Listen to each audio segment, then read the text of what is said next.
अस्सलाम वालेकुम बच्चों, hope you are doing well. We were reading about हमने अफ़गानिस्तान पढ़ा था, ठीक है। अब हम आगे पढ़ते हैं Iran. Iran was called Persia until 1930s। Iran जो है 1930s तक पर्शिया कहलाता था। In the ancient name it was a great world empire. और पुराने ज़मानों में ये एक बड़ा एम्पायर जो है वो माना जाता था। Cyrus the great, Darius and Nausherwan यानी Khosrow were some of its most famous emperor. जो आप लोगों ने नाम सुने होंगे, साइरस द ग्रेट और डेरियस और खुसरो, और ये सब जो थे ये फेमस एम्परर थे ईरान में, ठीक है। The Arab conquered during the days of Hazrat Umar रज़ी अल्लाह। और हज़रत उमर रज़ी अल्लाह के डेज़ में अरब ने इसको कॉन्क्यूट कर लिया, यानी अपनी हुक्मरानी में ले लिया, ठीक है। And most of the population become Muslim. इसी वजह से बहुत सी पॉपुलेशन जो है वो मुसलमान हो गई। 1920s king Reza Shah started modernising the country but he was forced to leave the throne when his reform become unpopular.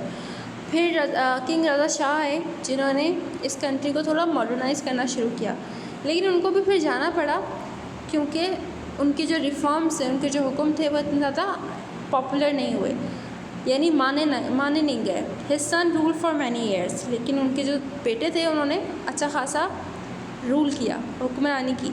But was finally expired by the religious leader Imam Khomeini who introduced an Islamic government in 1979। फिर इमाम Khomeini आए और उन्होंने उनको expel करवा दिया, ठीक है, यानी रज़ा शाह के बेटे को, ठीक है। और उन्होंने इस्लामिक गवर्नमेंट नाफिज कर दी 1979 में। The capital of Iran is Tehran. Capital क्या है? तेहरान है ईरान का।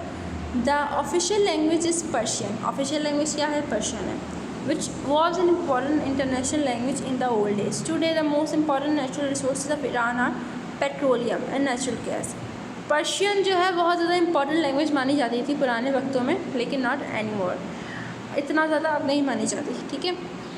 बट ईरान और पेट्रोलियम जो है वो बहुत ही ज़्यादा इंपॉर्टेंट नेचुरल रिसोर्सेज हैं ईरान की। The population of Iran is approximately 77 million. 77 million जो है वो पॉपुलेशन है ईरान की। Most of them which is Muslim. Most of them are Muslim. ज़्यादा कौन है? मुसलमान है। Iran is also a place of attraction because of its holy places such as the tomb of Imam Raza in Mashhad, where the famous Caliph Harun al-Rashid is also buried. Iran जो है वो बहुत ज़्यादा famous है क्योंकि वहाँ पे Holi places भी हैं, जैसे कि इमाम रज़ा के जो है वो है मज़ार है, ठीक है।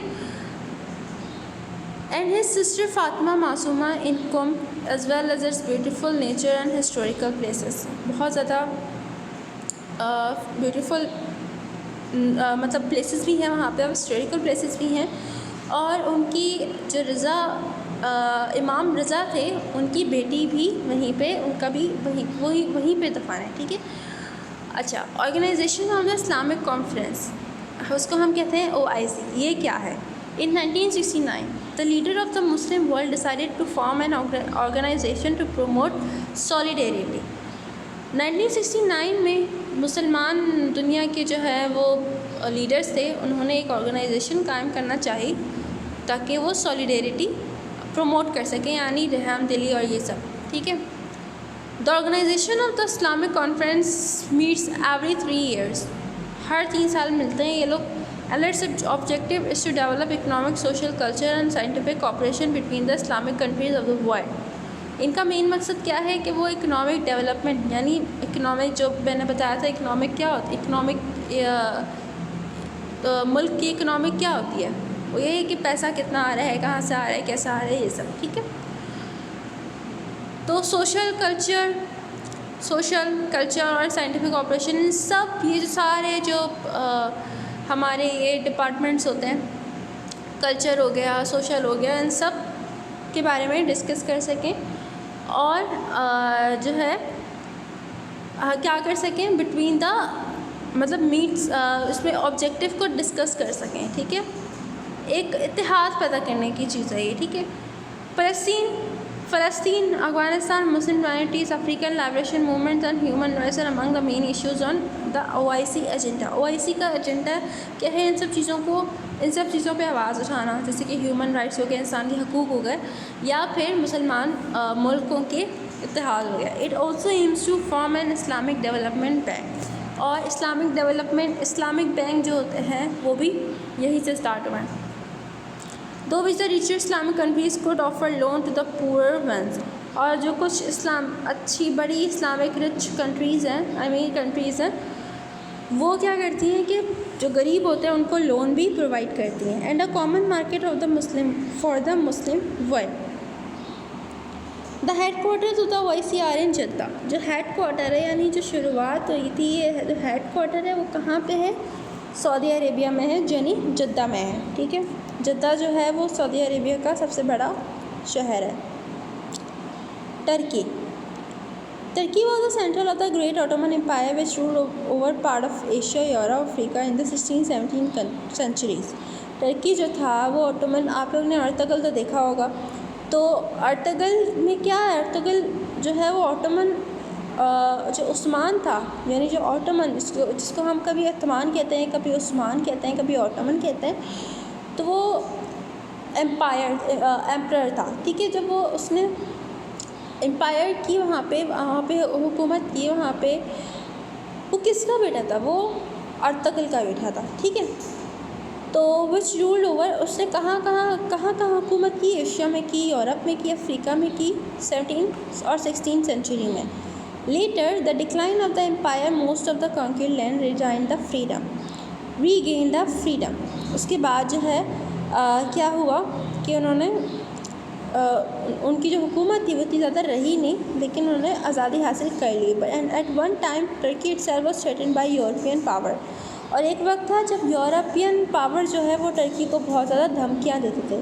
Mustafa Kemal Pasha saved it and declared it republic in 1923। फिर मुस्तफ़ा कमाल पाशा आए जिन्होंने इसको सेव किया, इसको बचाया 1923 में।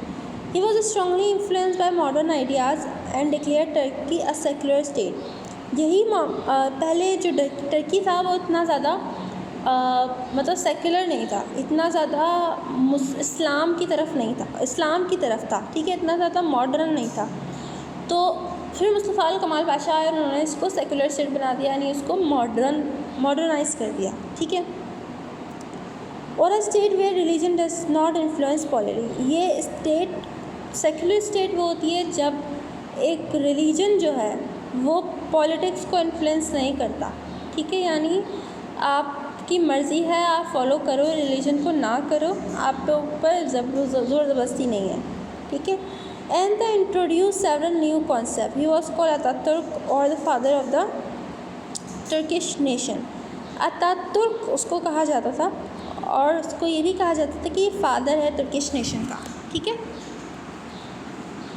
The capital of Turkey is Ankara. Ankara जो है वो कैपिटल है टर्की का। Its population is over 73 million, almost 99% of which is Muslim.